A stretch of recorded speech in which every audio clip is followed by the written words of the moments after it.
Hello everyone, I am back again. I actually had a work trip this past week and I filmed content on my way to the airport. That was kind of brutal for me because I'm just, number one, I'm an introvert, so social settings are for me. Anyway, but I made it through that. That content did not go well at all because it was a mess. I had a sunbeam directly in my face the entire time. And that content was so crappy. That video was horrible. It was just crappy. It was crappy. So I figured I would make another video and just go through some of the things that I talked about in that video. And one of the things I talked about was retirement and ways you could save for retirement if you were on a low income. And the way that I have had managed to do that when my income was lower is I would take my raises every year. So if I got a raise, say it was, I don't know, 3% raise.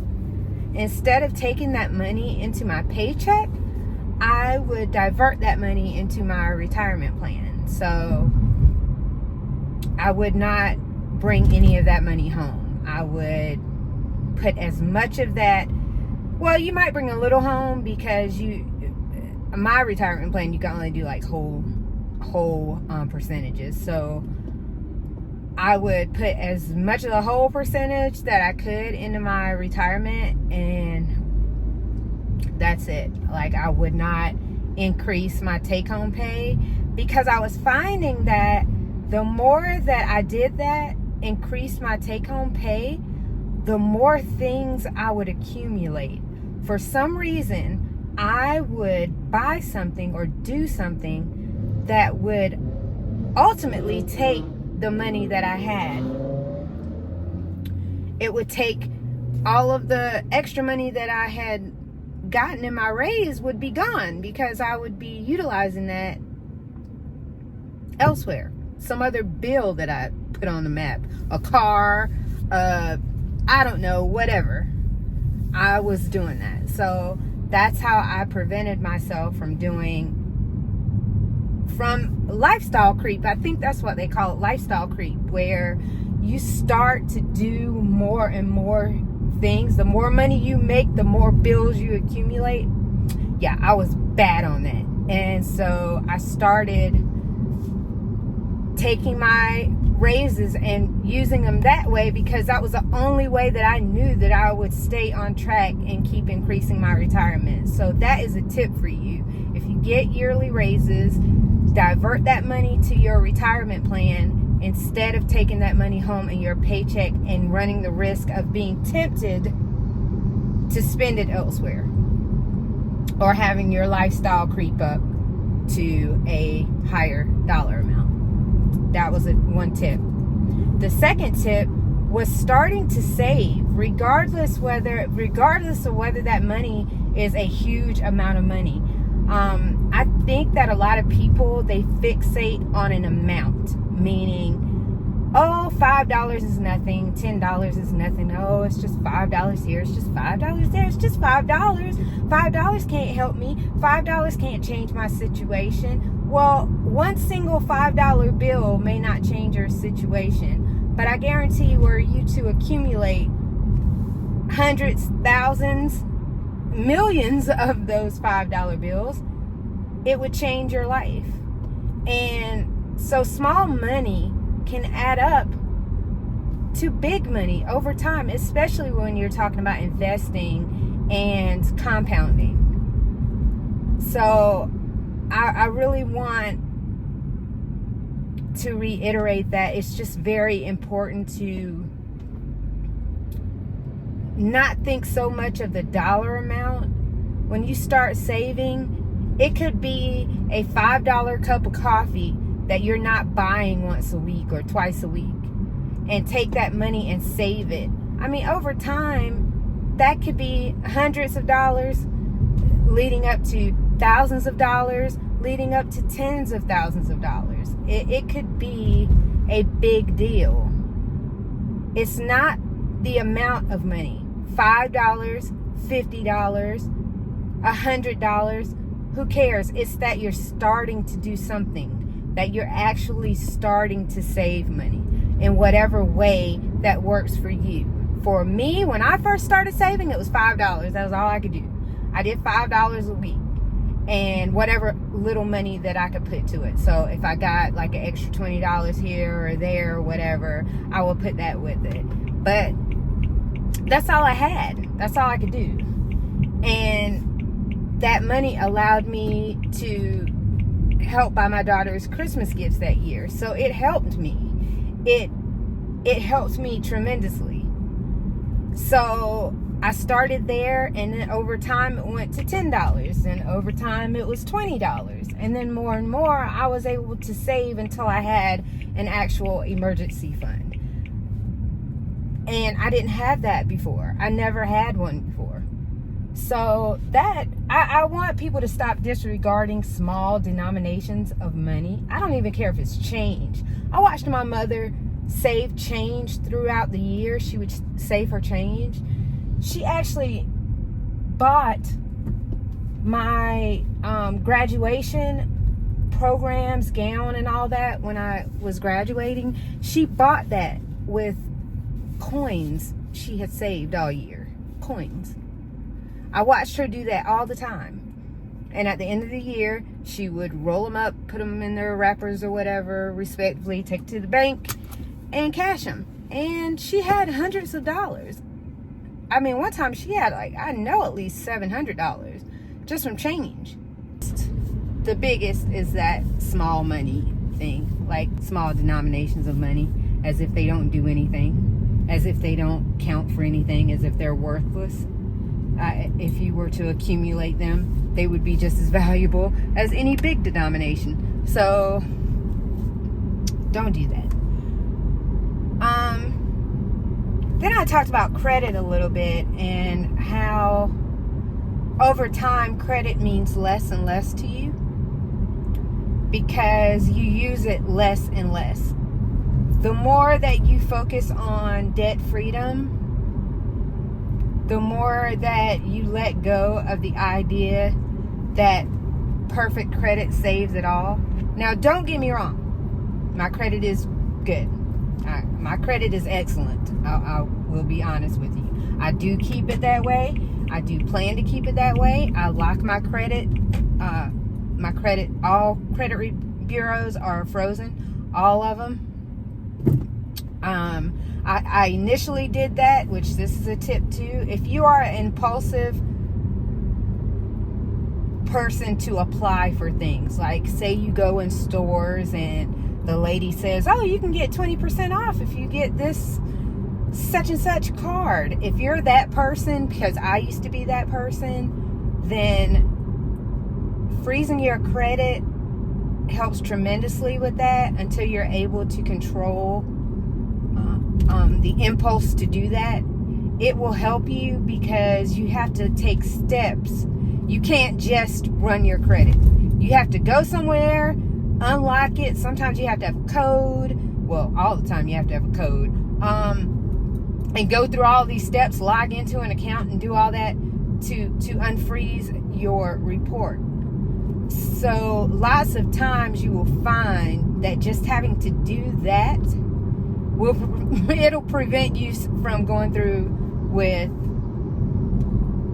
the application, because you're gonna have to get out of line, you're gonna have to go walk off somewhere and go. You're not gonna want to do it. That's what I use to keep myself from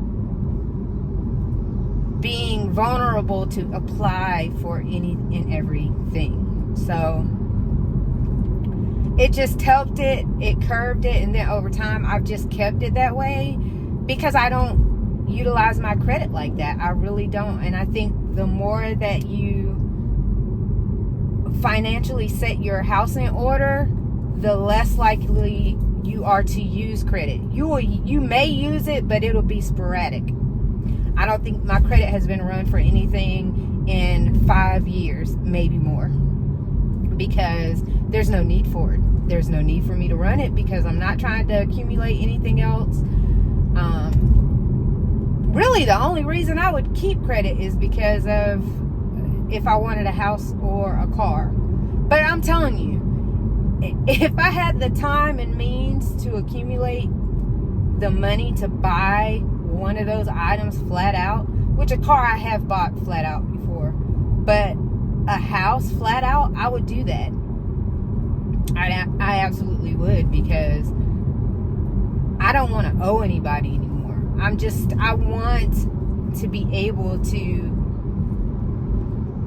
if I'm going to owe somebody, that I know it was a smart decision that I made for something that's going to improve my life, quality of life, or something. Like, not just a fleeting item, not just a fleeting thing where it just gave me a temporary joy for ever how many minutes or seconds or what have you. I want something lasting and meaningful to me. So if I did do that, it would be for something major, like I said, like a house or something like that. And I like I said, I will keep my credit intact. It's not like I'm going to let it tank, or I'm doing crazy things to tank my score or anything like that. I do maintain my score. I make sure it's in as good a condition as I can possibly keep it. There are going to be changes in it, because once I pay the student loan off, all I'm going to have is my mortgage, so I won't have any debt on my credit report. I may let a card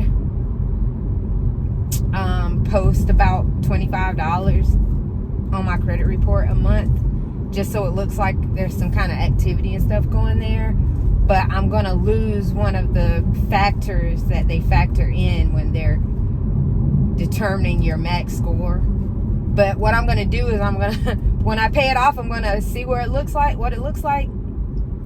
If it's still high enough for me to get the best rates, I could care less. I could care less losing points.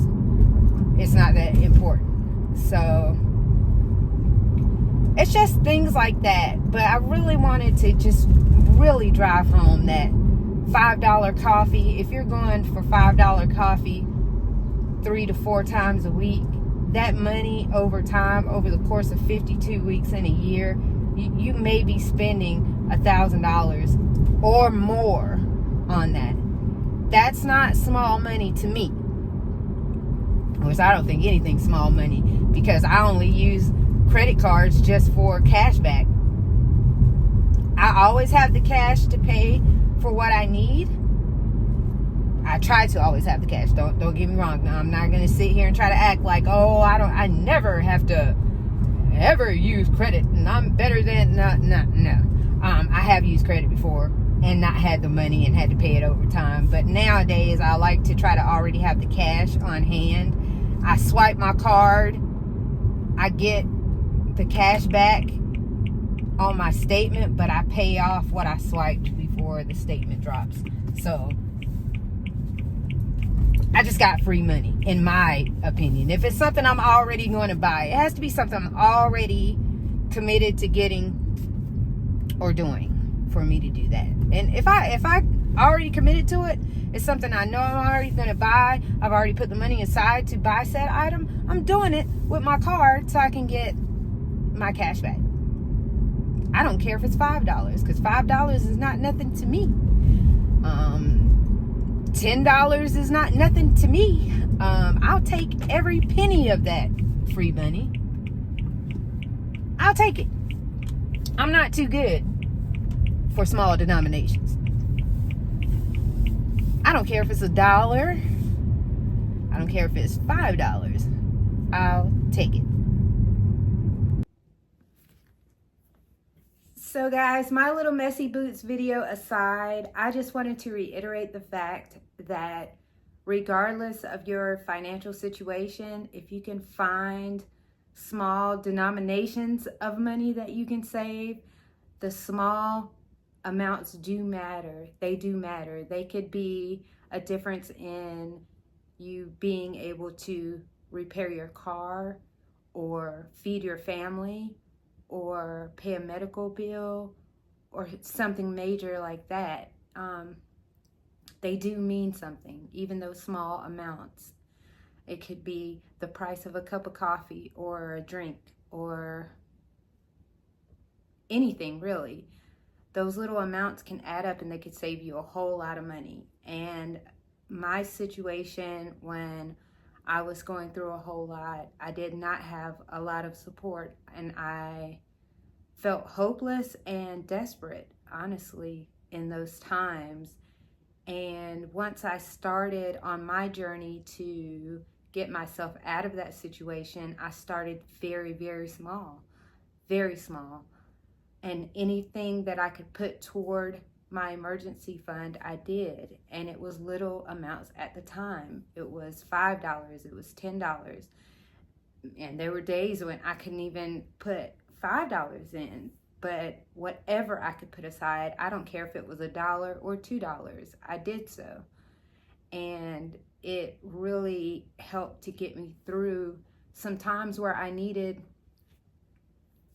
that extra money. I needed to get my car repaired or something like that. And I had that little money there to kind of save me. I think it was tires the first time. Tires. It seems like you have to get tires 24/7. And I even getting your tires rotated. Never mind. That's another. Let me stop going off on a tangent. But anyway, those small amounts add up to big dollars over time. And the more that you can find ways to pinch a penny here, pinch a penny there, the bigger that savings will grow. And the bigger your savings is for your emergency fund, the more you're able to cover should a catastrophe happen. And it could happen to anyone. So I just wanted to reiterate that. And also I wanted to leave on this note, if you are in a situation where you feel hopeless or helpless, I want you to believe in yourself and not give up on yourself. We can overcome so many things that we think we're incapable of. And in those struggle times, in those hard times, you will find the most strength and resilience that you've ever seen if you just keep pushing forward. Just forward. Don't look back at what you shoulda, coulda, woulda done. Just forward. I believe in you. Definitely. I've been there, and I know it's hard, but just keep pushing along, one little small step at a time, and you'll get there. You will. I mean, I went from practically homelessness, and now I'm like a relatively high earner. I mean, I work in management and science. I can't even believe the strides that I've made over time, but it took time and some really hard roads. But it doesn't stay like this always. It won't be like this always. So that's all I got for you. Hope you guys have a great night.